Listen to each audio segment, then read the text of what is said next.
Democrats taking a big step in the push to impeach President Trump.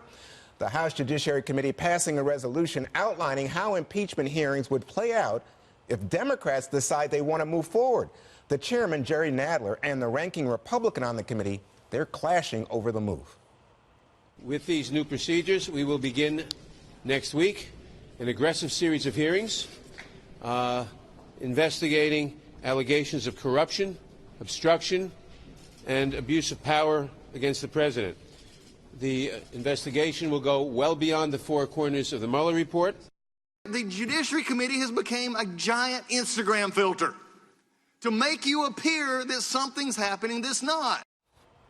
You know, as a person who's on the spot here, Dana, is Nancy Pelosi. I think she's torn between people who say, the Democratic base that says, let's have impeachment, and all the members of the Congress who actually gave them the majority, many of them coming from Trump majority districts, who don't want this. I don't think she is torn.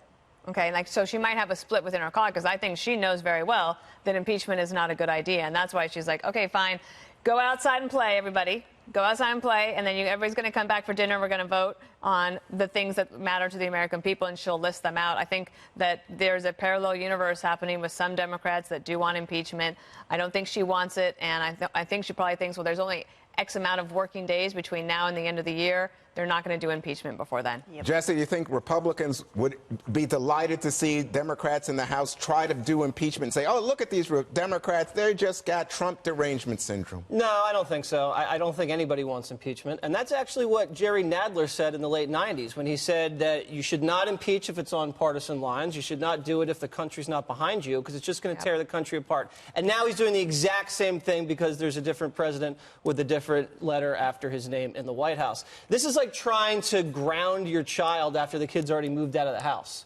Like, let it go. It is over, Democrats. There's nothing on collusion, and the Justice Department said no obstruction. So Nancy's right.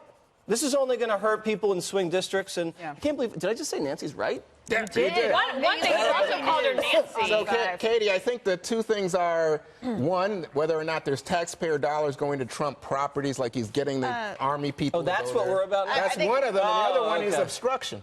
I think the only taxpayer dollars here are being wasted on another investigation. And Jerry Nadler's actually lying about this when he says, we're going to go past the four corners of the Mueller report. Not true. And he's also sending out fundraising emails saying that a real impeachment inquiry has been opened. So they're being dishonest, and they're wasting taxpayer money by doing it. Do you like this impeachment effort? Oh, I love it. No, impeachment is what you get when you have you're living in a great time and you're suffering from amnesia. I wasn't here yesterday for 9/11. It's 9/12, and they're not thinking about how to prevent a 9/11. They're thinking about impeachment. That's a crime. I mean, at least we know what Trump is doing about terror. If it happens again, we also know what the Democrats were doing. They were doing this, and that's a shame. Okay.